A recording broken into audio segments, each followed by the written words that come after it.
Welcome back to the Two More Casts podcast. My name is Nick, and today we're going to talk about the final event for the IKBF Tour event series. It took place in Salmon Falls, Idaho, along the Snake River in between some dams. That's how we do things around the Northwest. I'm serious. The rivers get dammed out, we call them lakes. It's crazy, but it works. And before we get into this, man, I'll make a quick shout out to Rick Thanstrom. He caught a 23.5-inch smallmouth bass, which broke a record. His was a 23-incher, so by half an inch, that's a big deal there. For sure, congrats to Rick. Giant fish, man, records being broken. That's why they're being set in the first place, I believe. That's what they tell me anyway back in the day. This event will also decide the Angler of the Year for the IKBF Tour event series and the Rookie of the Year as well. That'll be interesting to see. It's also one last chance to win an event to get yourself into the KFNW Kayak Bass Classic as well. So a lot of things coming down to the end here for these guys. It's a very important deal for them. Also in the news, man, after 5 years of service, tournament director Chris Bordez says he will not be returning for his TD next season.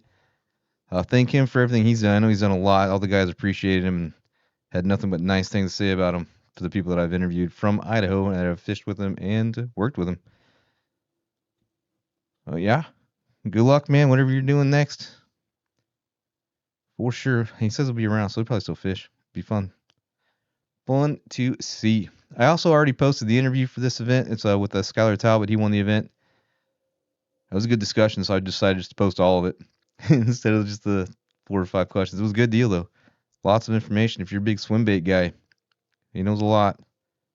It's good stuff. And these slides are going to keep popping up a little more often. Now I got some more free time as it is. So by trade, I'm a graphic designer. I design graphics. And I know not all these are the best quality, but they're just, it's where I practice skills. Like Photoshop is basically an accumulation of skills needed, like masking and highlighting and shadowing. It's basically just, it's crazy. And I'm going to use this as my time to build my portfolio and practice things. And I'll just post the results of what I've come up with. And they're not going to be perfect. But it's a portfolio. It'll be fine. So if you have any pictures you want added or like anything done to them, like quality pictures, man, go ahead and send them and I'll do something with it and I'll post it out just to build my portfolio. It's like, other than that, I'm just finding pictures off the internet. It's kind of weird, but it is what it is. Yeah, that's the slides. I don't use any AI. I'm not into that stuff. I don't even know how to use AI. But now we're going to jump into the midday update where not a whole lot was happening on the Tourney X leaderboard by the 9:30 hour, probably due to lack of cell service, usually the problem. But 9 fish had been submitted, and it would be Troy Miller leading early with 3 fish and a total of 43 1/4 inches, followed by Kyle Zimke with 38 1/4 inches. It's kind of wild, man. Michael Mumford was nowhere on this leaderboard as of now, and so far he has finished in 5th place, and they're in top 5, 5th place or better this season. It'll be interesting to see how he lands out. He's in the lead right now for the AOY as well. Consistency, man, it's paying off for him again. But we'll see what happens here. And then the Big Bass event was caught by Skylar Talbot, and he would catch a 17 3/4 inch largemouth and be what he needed to win the pot of $261. The Big Bass side pot was sponsored by Dry Creek Outfitters. Not a bad deal, man. Money in fishing. It's good stuff, dude. These big bass pots. If you're not buying into that, man, you could be missing out on some good money here. I mean, $260. They didn't have that morning.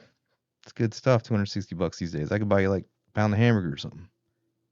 A couple gallons of gas. You'd be all right. That was rude. You know what I'm saying, though. Good job, Skylar, on that one for sure. He tells you how you did it, too, in the interview we did last week. We're going to jump right into the final results here, man. 57 fish had been submitted to the Tourney X leaderboard, and 6 limits had been caught. The interesting part, only at 1.5 inches separated 2nd and 5th place. Super close event again. Super close, man. But Troy Miller couldn't find a bass in the second half of the day and would finish in 10th place with a total of 43 1/4 inches, man. We've had days like that for sure. Dan Zimmershed caught 4 fish and a total of 54 3/4 inches, and that would put him in 9th place.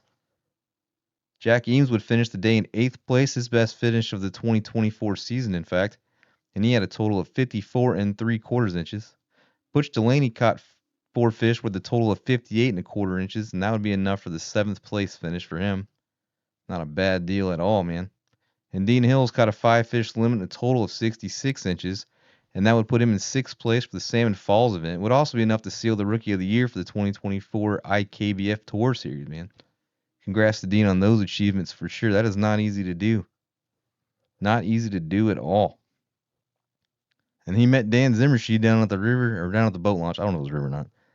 Don't quote me on that. Got him into it. He told him about tournaments, showed up, won, and then became Rookie of the Year, dude. That's quite a story for sure. This community's something different and special. And then Michael Mumford, man, do it again. Not only did he finish in the top 5 for all 5 KBF Tour events, but his consistency would also earn the prestigious award of Angler of the Year for the IKBF. Interesting story. He actually hasn't finished outside the top 5 since he finished all 2023. He was also inside the top 5. And he won the AOY last year as well. And he hasn't won a tournament since the very first tournament of the 2023 season. Still managed to win the Angler of the Year. Like, consistency is like the biggest thing ever. I don't know if you guys watch motocross. There's a guy named Ryan Dungey. That's kind of what he did. And he won like championship after championship. It was crazy. So that's cool for sure. And Kyle Zimke would catch a limit for a total of 71.5 inches. That would be enough for him to finish in 4th place. Kyle is the owner of ZR Custom Tackle, family-owned business out there in Idaho. They got those good little buggers, man, and Ned rig stuff. It's good stuff. 4 shirts definitely worth checking out. Getting to the top 3 now, and Steve Brodecker would catch a limit worth 72 inches and land him in 3rd place for the tournament. This is Steve's highest finish in the IKBF career. His largest bass this tournament was 16.25-inch smallmouth, and Steve would take home $199, man. Not a bad day, dude. Congratulations to Steve, man. 3rd place finish. That's something it's hard to do these days, man. These guys are good. Hammers for sure. And Michael Loper finished in 2nd by just a half inch. His 72.5 inches was enough for him to take the spot over Steve. Another late summer, early fall shootout, man. Michael would take home a big check worth $597. Dude, not a bad day either. You gonna pay me to chase fish? Skylar Talbot would find the pattern and the bite he needed to take the win with a total of 81 inches. He had an 8.5-inch lead over 2nd place, man. He definitely found something that was working out. Catching some giants, dude. An 8.5-inch lead is pretty good. I mean, if you think about it, like 2nd through 5th was an inch and a half. So to have an 8.5 lead over 2nd place you can equate that to about a 10-second lead in motocross, I guess, right? Like, I don't know if that's comparable, but we're doing it because we do what we want.